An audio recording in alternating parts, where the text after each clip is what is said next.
Ayan, hello po. Magandang gabi, magandang umaga 'no, kung nasaan panig tayo ng mundo. Maulang gabi po sa inyo dito sa Pilipinas 'no. Malakas po ay hindi naman gaanong kalakasan kaya lang ano, ah, parang kanina pa umuulan, 'di ba?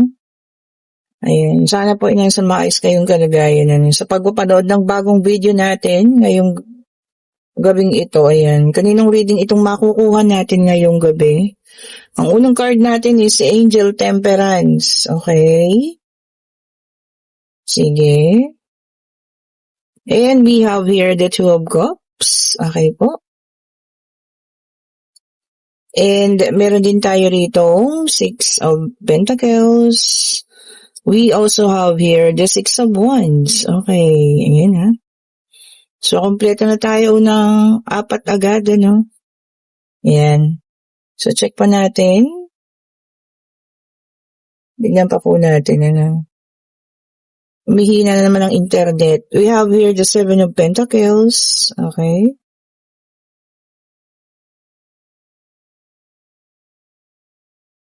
Tignan po. And we have here the Sun. Okay. Salamat po sa mga nagpapa-early reservation para sa reading natin. Ano? Thank you so much po para sa Friday. Ayan, maraming salamat mga madam ha. And we have here the Ten of Cups. Okay po, no?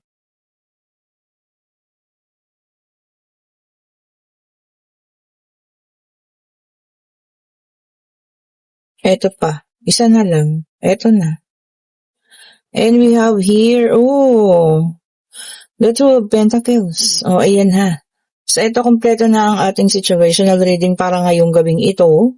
Dito sa may nakikita tayo dito, no, maaari ito po ay ex-partner ninyo na nagkaroon na ng malaking realization. Ayun, no, kahit sa paghahanap buhay niya, naiisip niya yung kayo. Diba?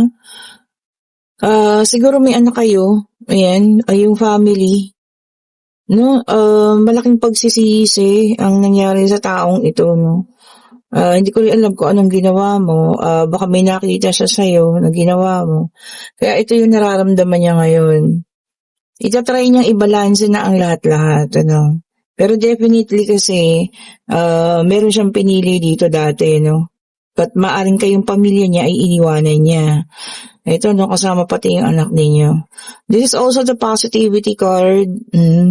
Magre-reach out siya sa'yo and positive din yung tingin niyang magiging outcome. Ayan ha. Ano ba sa tingin mo? Positive ba? Ikaw lang naman di kasi ang makakasagot, diba? Ano to kayang nakita niya? Bakit ganun yung sobra-sobra yung pagsisisi nararamdaman niya ngayon? Sige, nakikita niya to. Kahit sa trabaho niya, no? Halos hindi siya makapag-concentrate dahil lamang sa ganitong pakiramdam niya. Gusto niya na ng balance, parehas no? The Angel Temperance and the Two of Wands. Gusto niyang i-balance Okay po. We also have here the Six of Pentacles. Ayan. Bakit kaya? Ano tong nakita niya sa'yo? There is something here. Parang may pangyayari sa'yo lately na nangyari na talagang pinagsisisihan niya kung bakit siya umalis. This is a victory card. Ayan. Ano ba? Nag-file ka ba ng case? Nagkaso ka ba? At talagang, alam mo yun, nanalo ka sa case ninyo, kaya ayan, sising-sisi siya. At ngayon gusto niyang ayusin yan, nagpabawsi ka ba? Kasi merong tungkol about sa mga anak, no? Ayan, no? About sa family. And merong pagbibigay dito ng parang support, no? Ayan, kung ito yun, at talagang ikaw, kumbaga pumanig sa'yo, ang kapalaran o pumanig sa iyo ang katotohanan, talaga namang dapat na siyang kabahan. O, diba? Siyempre, kaso yan pwede siyang makulong dyan, lalo na kung mapatunayang merong third party. Yan, So, yan siguro ang kanyang mga nakita po. Or kung ano man itong na-post mo, something like that, talagang, alam mo yan, pinagsisisihan niya. Mag-reach out sa'yo to, ha? Makikipag-usap. May kaklaruhin, may aayusin. Ganon. Eh, kayo na po bahala, 'di ba? Nasa inyo pa rin 'yan. And we have here the Three of Pentacles, kasasabi ko lang 'no, ayan pakikipag-usap. Ang gusto niya may kasamang ano, matanda, siguro parents niya, ganyan, para hindi ka ano, umiwas, oh, 'di ba? Para talagang kausapin mo. Oh, ayan po ano, whatsoever, kung ano man 'yan, naku. Gusto nila makipag-usap sa'yo at makipag-ayos. We have here the Queen of Pentacles. Ayan. Sabi niya rito, no, you are successful in financial. Oh, baka yun ang nakita niya, no? Pumaldo ka. At ngayon na, ano, parang, 'di ba, nagdalawang isip na sa ngayon, oh, sayang, bakit ako umalis? Sana kasali ko doon. Oh, 'di ba? Grabe naman. And we have here the Nine of Pentacles. Sabi niya rito, no, independent wealth. So ito no, nakuha mo siya talagang ikaw lang mismo, no, through hard work, sabi dito. Talagang pinaghirapan mo yan. Oh, di ba? So ikaw lang mag-isa nun eh. Eh bakit ngayon kailangan mayroong nakikisali? Which is parang hindi tama, di ba po, ano? And meron tayo ritong King of Cups. Ayan, nako. Sobra-sobra yung emotions na nararamdaman niya ngayon. Dami, no? Pagsisisi, panghihinayang, ayan. Alam niyang mahal ka pa niya. O, ayan, ano. Takot din. Kasi nga, baka meron mga ganong kaso-kaso, no? Baka makukulong na to. Naku. Nakatakot din yun, syempre. And we have here the Ten of Pentacles, o Ten of Wands, sorry, no? Sabi niya rito, overloaded siya ngayon ng iniisip. Yun lang. Overloaded ng iniisip, overloaded sa damdamin, di ba? And we have here the Empress. Ito pa, no? Nakikita kanya na nagiging maayos, mas maganda, mas attractive. Oh, kaya na-attract ito ulit sa'yo. Oh, 'di ba? More attraction. And we have here the Eight of Swords. Ayan. Sabi niya naman, nagkakaroon na rin siya ng anxiety. Ayan. Tapos, feeling niya hopeless and helpless. Baka kailangan niya ng tulong din. O whatsoever po ha. Basta, nagsisisi siya. Baka meron din siyang matinding nararamdaman sa katawan, physically, no? Parang may sakit, ganyan. And we have here the Queen of Swords. Ito lang, Queen of Swords ka na. You already have your principled, sabi niya, no? Realistic ka na din. Ayun lang. 'Di ba? Kumbaga para sa'yo, hindi na to laro-laro. O, ito na yung katotohanan ng buhay.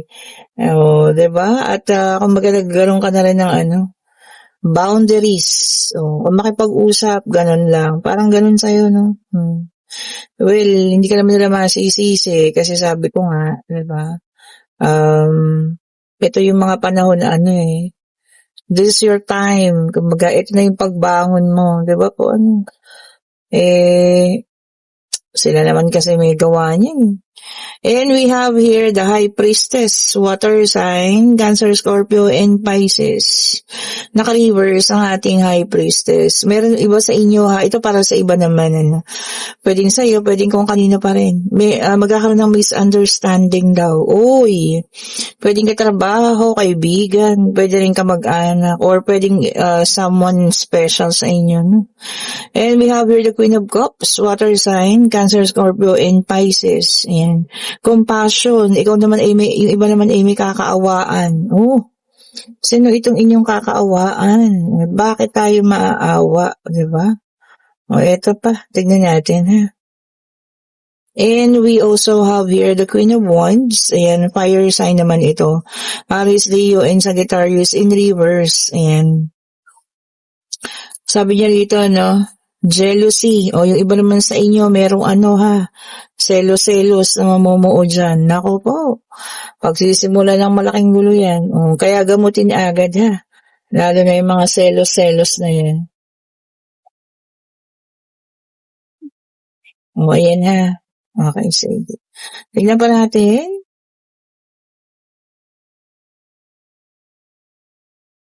Check pa po natin ha.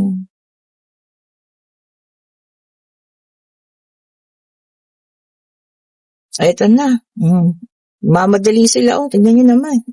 Dito muna tayo sa unang-unang bumagsak, naka-reverse na naman ang ating Five of Pentacles, Earth sign, Taurus, Virgo, and Capricorn. So, meron tayong water, fire, and earth. So, sa air na lang yung kulang, ano.